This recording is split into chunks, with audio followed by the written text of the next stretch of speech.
On March 16, 2003, Rachel Corrie died protesting against the Israeli Defense Forces.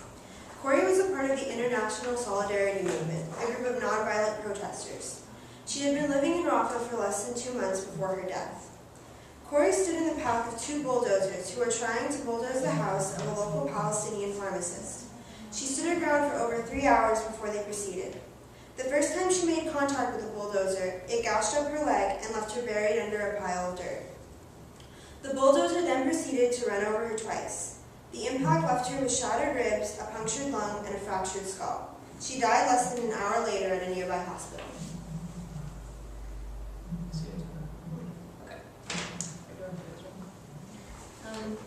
The reason why she was protesting was because the Israelis were treating the Palestinians really badly. They were destroying homes, and between 2000 and 2004, they destroyed over 1,000 homes.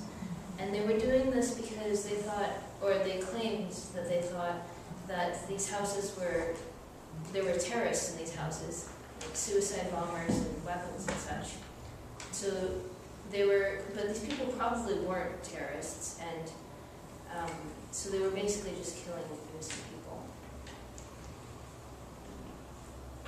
And she was with a group of, Corrie was with a group of 3 British and 4 Americans from the International Solidarity Movement. And they knew that the people who were protesting knew that they might get caught in the crossfire, but they still did it anyways. And previously, Corrie had protested the U.S. invasion of Iraq, and she had burned an American flag. She really didn't like this. And now she's protesting the Israelis. We think it's civil disobedience because she protested peacefully. She wasn't really hurting anyone except herself. And what she did, she used herself as a human shield. So she was risking her own life for these Palestinian people that she didn't even know. And it was pretty public, like it was in a Palestinian town, and there were other people there.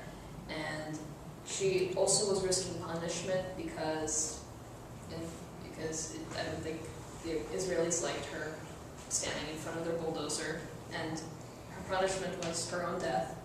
And she allowed the Israelis to take action, and what happened to her was pretty symbolic, you know.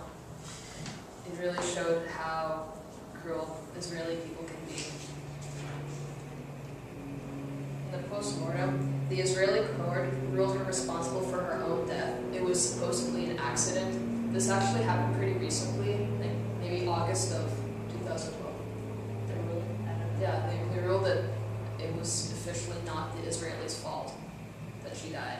The bulldozers were really outdated, like they should have had newer ones, and she was kneeling, so she was in a blind spot technically, and they were supposed to avoid her, and the bulldozers stopped once somebody told them that she was hurt, but they didn't know.